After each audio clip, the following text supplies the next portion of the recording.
Olá, abençoados, graça e paz, bem-vindos ao canal da Graça Pura. Me chamo André Pimentel, sejam todos bem-vindos, né? Eu queria convidar você que ainda não se inscreveu no nosso canal, se inscreva hoje mesmo, deixe o seu like, compartilhe nas redes sociais que vocês pertencem, comentem à vontade e se você quiser que essa plataforma te avise, é só você aí apertar esse sininho.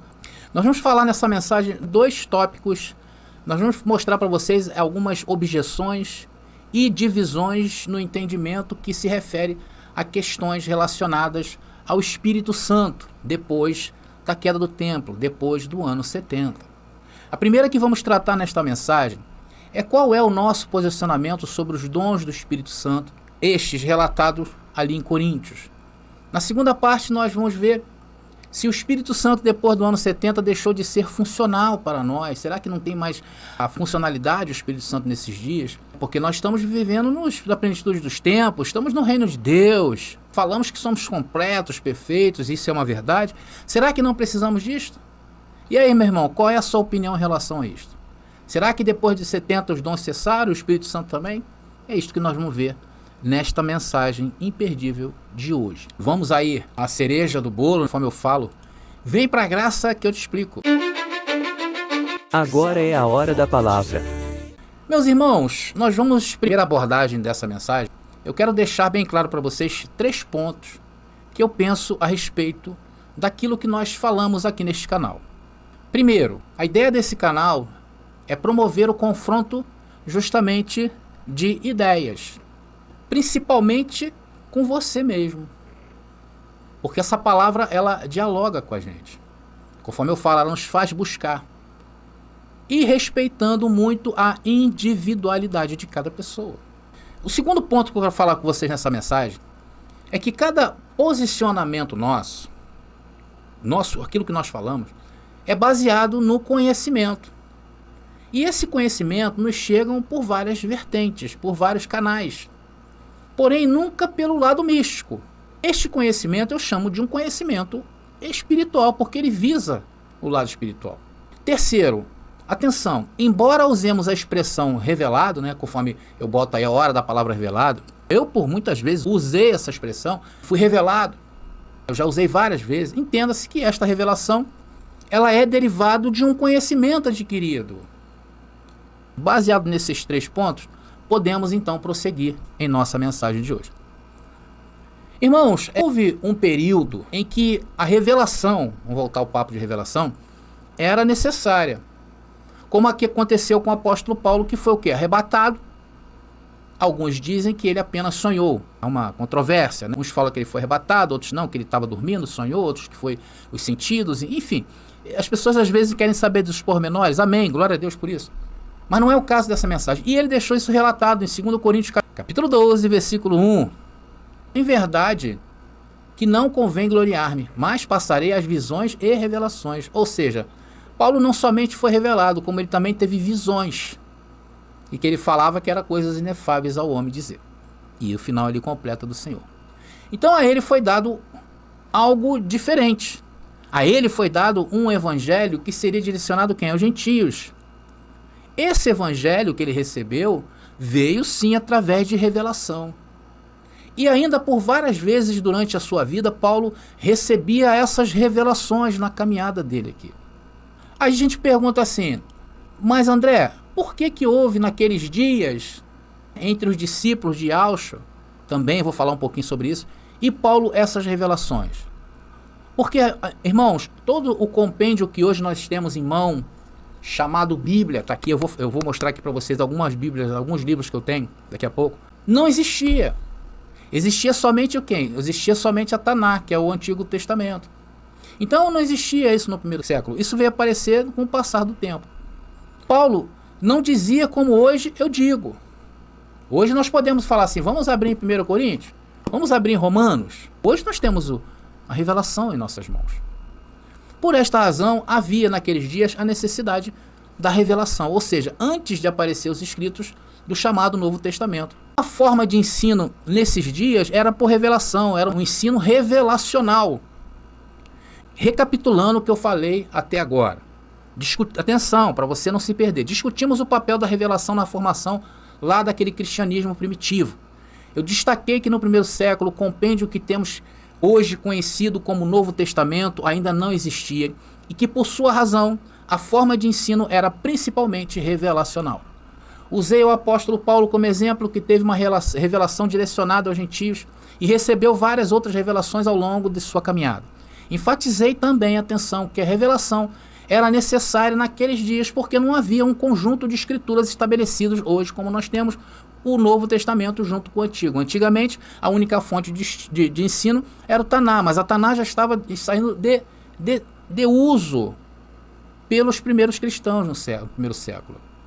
Então, na linha do tempo que estamos traçando aqui, isso ocorreu até começarem a surgir o Novo Testamento. Um outro ponto bastante interessante para nós anotarmos é que sempre que falamos que as profecias bíblicas cessaram em João Batista, não é verdade? Nós não falamos isto? Isto continua sendo um fato. Eu quero agora abrir com vocês Lucas capítulo 16, versículo 16, que fala disso, né? Porque é bom a gente mostrar. E esse texto concorda com o que nós estamos falando.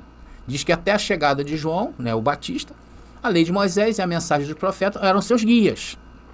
Até aquele ponto. Agora, porém, as boas novas do reino de Deus estão sendo anunciadas. E essas boas novas, elas teriam que vir por intermédio de quê? De revelação. Através de quê? De profecias. E ali de completo texto. E todos estavam ansiosos para entrar. O versículo é bem claro. Tudo o que guiou o Antigo Testamento estava nas profecias e o Antigo terminou no ano 70 depois de Cristo. As profecias escatológicas, essas acabaram. Elas foram até João Batista. Então o texto não invalida o que nós estamos falando aqui. Agora vamos a um outro texto que pode trazer também bastante confusão, mas talvez não faça tanta confusão, porque nós agora temos o conhecimento certo. Está em Atos capítulo 11, versículo 27 e 28, que mostra uma profecia. Depois de Lucas 16, 16. Diz o texto: E naqueles dias desceram profetas de Jerusalém para Antioquia. E, levantando-se um deles, por nome Ágapo, dava a entender pelo Espírito que haveria uma grande fome em todo o mundo. E isso aconteceu no tempo de Cláudio César. Em outras versões fala de profecia, que Ágapo era um profeta. Mas André, não foi até Lucas 16, 16? Por isso que eu falo, nós estamos destacando aqui as profecias em relação à escatologia. Então, vamos agora destacar aqui as profecias concernentes àqueles tempos em que o Novo Testamento ainda não apareceu no cenário. Então é um profeta aí, profetizando coisas referentes àqueles dias, que tinha a ver com aqueles dias. Logo entendemos que naqueles dias haviam também profecias. E por que havia necessidade de profecias? Novamente eu falo, porque o Novo Testamento ainda não tinha sido escrito. Vocês depois leiam outro exemplo lá em Atos capítulo 21, tá? Atos capítulo 21, versículo 10 ao 14, que vocês vão ver esse mesmo Ágapo profetizando, e agora com Paulo, tá bom? Depois vocês vão lá e ver. Esse período de profecias, ele teria um fim, e o seu fim seria quando o Novo Testamento estivesse pronto, porque a partir deste momento, as Escrituras passam a ser o quê? A nossa fonte, e não mais as pessoas que se dizem hoje ser profetas. Vocês estão entendendo? Eu vou exemplificar para que você entenda melhor. Se pelo menos o Novo Testamento concernente à vida de Jesus de Nazaré, nestes dias de Atos, tivesse sido escrito, bastava abrir o livro de Mateus capítulo 24, versículo 7, onde Yahshua falava sobre fome. Então você não precisaria de um profeta. Está aqui, está escrito. Mateus capítulo 24, versículo 7. Vocês estão entendendo? Logo, não precisariam mais profetas e nem de profecias, porque a palavra substituiria a profecia, como aconteceu nos dias de hoje. E hoje precisamos de profetas ou profecias? Não. Por quê? Temos a maior profecia de todas.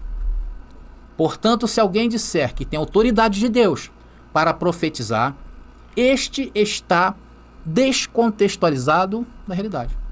Porém, se ainda hoje existem pessoas em graça que falam isso, eu respeito, porque nós estamos no campo das ideias. Eu nunca irei no canal de uma pessoa que eu vou colocar lá alguma sugestão que ela estivesse errada. Se for meu amigo, eu ainda tento ali no WhatsApp, chamo, converso, como aconteceu com o abençoado Gilmar. Tá bom? Por quê? Porque os dons revelacionais, como eu falei, cessaram. E é um texto que Paulo escreve que isto um dia acabaria. O que, André? Sim. 1 Coríntios capítulo 13, versículo 8. Essa mensagem é muito importante para nós. Diz o texto: o amor nunca falha, mas havendo profecias serão aniquiladas, havendo línguas cessarão, havendo ciência desaparecerá. Paulo foi revelado pelo Senhor. Mais uma vez, meu irmão, é importante frisar isto. Por quê? Porque ainda não havia no mundo que hoje temos em mãos as Escrituras por completo. Ele diz o quê? Que cessarão. E os dons de línguas da mesma maneira. Continuando, agora versículo 9. Atenção. Dorme não, meu irmão. 1 Coríntios capítulo 13, versículo 9. Porque em parte conhecemos e em parte profetizamos. Então você vê que nesse meio tempo, transição, era um tempo de meia parte, né? Em parte conhecemos, em parte profetizamos. O tempo ainda não estava completado naqueles dias, faltava algo acontecer, e ele revela isto no versículo 10. Mas, quando vier o que é perfeito, e o que é perfeito? Senão a plenitude dos tempos. Então, o que o é em parte, por que em parte? Porque estavam atravessando o período de transição. Porém, quando se manifestar a plenitude dos tempos, será aniquilada. Vocês estão entendendo? É o fim desse período dos dons do Espírito Santo. Por quê, irmão? Porque hoje é diferente.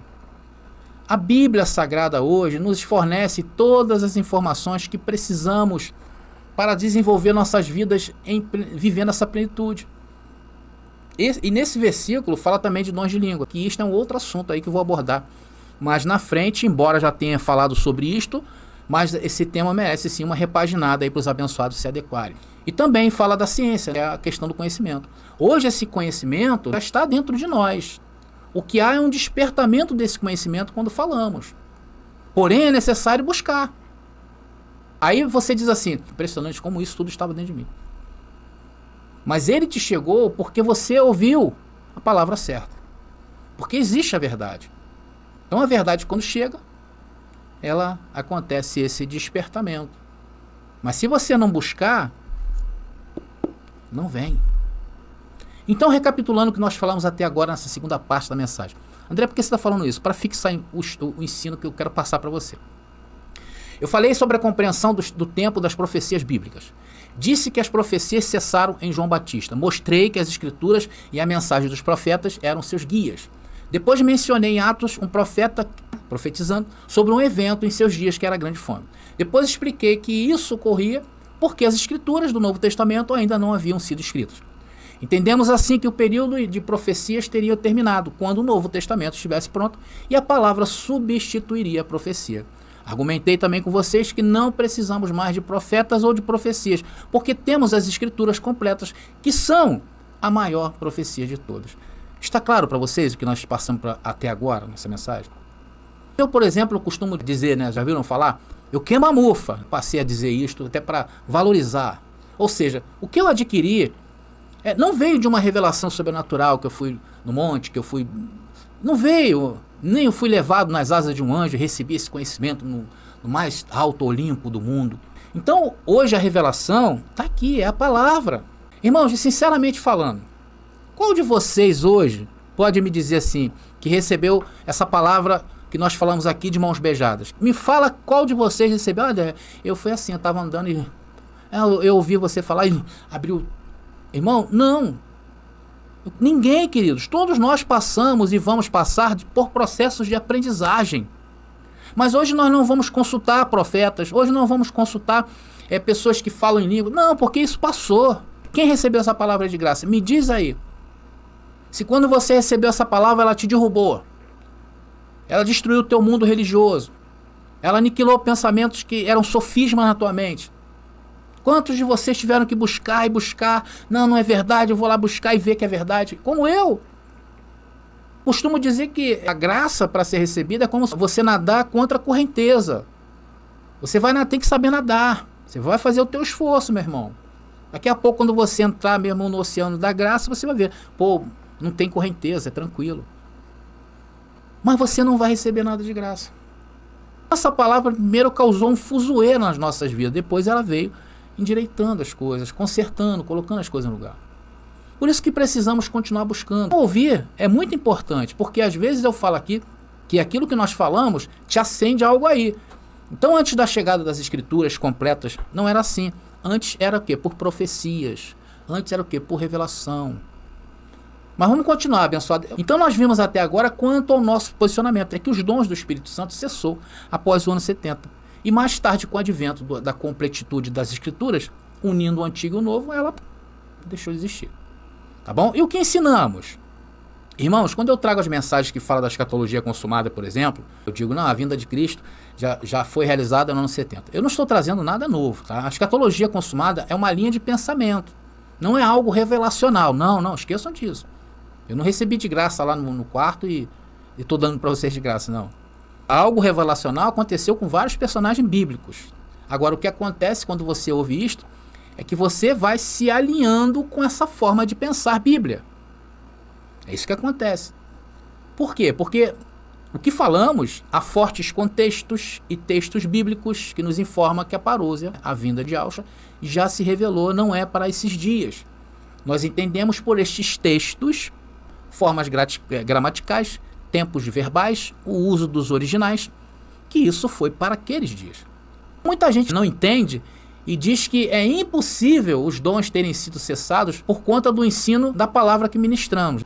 Na verdade, esse é um tema, eu vou falar daqui a pouco sobre isso. Segundo o que vimos até agora nesta mensagem, nós não andamos mais por posições revelacionais, e sim por uma linha de pensamento bíblico, e isto se busca em várias vertentes este conhecimento. Porém, quando usamos a palavra olhos espirituais abertos, escamas caindo, nós não temos falar isso? Ah, o irmão está com olhos espirituais abertos, as escamas caíram. Ou mesmo, como eu falo, a palavra revelada é uma força de hábito. Porém, o fato é que ninguém recebeu de graça essa palavra, todos tiveram que buscar esse conhecimento. Estamos aí? Agora vamos a uma outra dúvida que os abençoados têm sobre a presença do Espírito Santo após o ano 70. E aí? Irmãos, esse problema se agrava entre nós da graça, porque o irmão vem no meu canal e ouve um tipo de interpretação e posicionamento. Aí vai no outro canal, ouve outro ponto diferente sobre o mesmo assunto. E aí gera na mente desse irmão o quê? Esse tipo de pensamento, que é achar que o Espírito Santo já não faz mais presente nos dias de hoje, devido a essas divergências de opiniões. A pessoa fala assim, mas eu fiquei tão triste que eu fui lá no canal, o irmão estava falando mal do outro. Eu nunca... Irmãos, eu até falo assim, às vezes, certos canais que eu conheço, mas eu nunca dito o nome aqui. Eu tenho esse respeito comigo, eu respeito a todos. Mas o fato é que essas divergências não anula o fato do Espírito Santo estar entre nós, e ele está entre nós hoje. Ele age a nosso favor. Vocês querem ver um exemplo de divergências e que não afetou a ação do Espírito Santo e é aceito por nós comumente? Eu vou mostrar na Bíblia. Vamos ver o exemplo entre os discípulos, mais precisamente Pedro e o apóstolo Paulo. Os discípulos de Jesus de Nazaré receberam o evangelho para quem? Para o povo que ainda estava sujeito à lei, que era o povo de Israel. E o que eles teriam que pregar a partir daquele momento?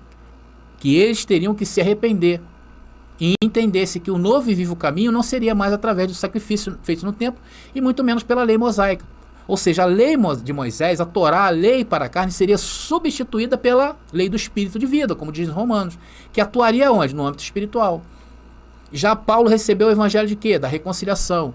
Por que reconciliação e não arrependimento? Porque os gentios não tinham do que se arrepender, visto que por natureza não cumpriam a lei de Moisés. E quando cumpriam, não era em sua totalidade. Eles não poderiam nem entrar no templo, eles ficavam no quintal, do lado de fora. Para os gentios, o ministério foi da reconciliação, porque os gentios foram enxertados na videira, que agora seria as coisas para o Espírito. E estes dois ministérios alcançaram êxitos em seu tempo? Sim. Havia divergências? Sim. Havia. Porém, o problema era humano e não um problema de ordem espiritual. Inclusive, quase que Pedro e Paulo chegaram às vias de fato lá em Gálatas. O que estava acontecendo nessa comunidade? Quando vinha gente da parte dos discípulos, que é chamado da circuncisão, o comportamento de Pedro mudava. Isso gerou um desconforto. Então, longe dos irmãos, Pedro agia de uma forma e perto de outra forma. Aí veja o que Paulo falou. Gálatas capítulo 2, versículo 11 e 12. E chegando Pedro a Antioquia, lhe resistia na cara porque era repreensível. Porque antes que alguns tivessem chegado da parte de Tiago, comia com gentios, mas depois que chegaram se foi retirando e se apartou deles, temendo os que eram da circuncisão. Inclusive aqui nesse canal eu já abordei esse tema aí sobre vários aspectos. Eu tenho aqui no canal, lá no começo eu tinha um posicionamento e hoje eu tenho outro. Também é um ponto a se considerar nessa mensagem. Isso invalida a ação do Espírito Santo? Claro que não. Nós estamos em o quê? Um processo de aprendizado. E as escrituras falam de vários conflitos. Teve um problema também lá na ceia de Corinto, né? Paulo até falou, né? Paulo falou assim, não, vocês estão praticando a ceia, né? Um come, o outro deixa de comer e fica complicado, vocês têm que se organizar aí. Mas Paulo falou que era até interessante que houvesse entre eles o que? Heresia, para que se manifeste os aprovados a identificarem isto. Vamos ver, abençoado, onde Paulo falou isso? Na palavra? Primeira carta de Paulo aos Coríntios, capítulo 11, versículo 19, diz o texto. E até importa que haja entre vós heresias, para que os que são sinceros se manifestem entre vós. Ou seja, a verdade, irmãos, tem que se manifestar entre nós. A sensatez, irmãos, tem que se manifestar entre nós. A coerência. Eu tenho falado isso a vocês aqui no canal. Fica atento ao que vocês têm escutado. Então hoje, meus irmãos, da mesma maneira, há posicionamentos e divergência entre os irmãos, mas isso não invalida o Espírito Santo nos dias de hoje. E como funciona, e como atua, André, o Espírito Santo nos dias de hoje? Atua levando o homem a viver sendo uma nova criatura. Sem isto, é impossível se achar no reino de Deus. Porque uma coisa é entender o reino de Deus, outra coisa é viver no reino de Deus. E só podemos viver no reino de Deus através do Espírito Santo. O Espírito Santo é a ação, meus irmãos. Uma ação que nos impulsiona a viver no reino de Deus, sendo uma nova criatura. É esse conhecimento que nós buscamos em ação, em um processo de ressignificação. Podemos assim dizer, né? Agora, nas questões teológicas, tem sim muita divergência, porque são coisas dos homens. E o respeito é sempre muito importante. Então eu acho que deu para passar para vocês o recado nessa mensagem, que eu espero ter sido claro, tá bom? Veja o que Paulo falou sobre esse conhecimento que nós temos. 1 Tessalonicenses capítulo 5, versículo 21, sobre o conhecimento, né? Ele fala, examinai tudo e retende o que é bem. Retende o bem. Claro que Paulo aqui estava inserido em um contexto temporal. Porém, podemos trazer isto para os dias de hoje, sem anular a ação do Espírito Santo. Está entendido, abençoado? Então, nessa última parte da mensagem, deixa eu voltar aqui comigo.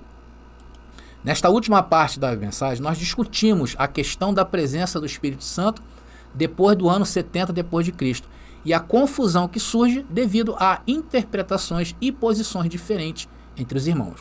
Enfatizei que essa diferença, ou essas diferenças, não negam a presença do Espírito Santo nos dias de hoje. Eu dei um exemplo da discordância entre os discípulos e o apóstolo Paulo, que tinham ministérios diferentes, mas ambos foram bem-sucedidos em sua missão e no seu tempo. Também destaquei a importância da verdade e da coerência e encorajei vocês a serem discernentes daquilo que vocês estão ouvindo. E é esta a missão que eu tenho aqui neste canal em relação a vocês. Tá bom? Então, abençoados, chegamos ao fim de mais uma mensagem. Então eu fico por aqui. Graça e paz a todos e até a nossa próxima mensagem. Adquira o livro O Sermão do Fim do Mundo, uma escatologia jamais vista. Explore a segunda vinda de Jesus de maneira inédita. Entenda por que o preterismo completo prega e ensina que essa vinda já aconteceu no primeiro século, com a queda do Templo de Jerusalém. Garanta já o seu exemplar. Não perdem a oportunidade de chamar Jesus de mentiroso.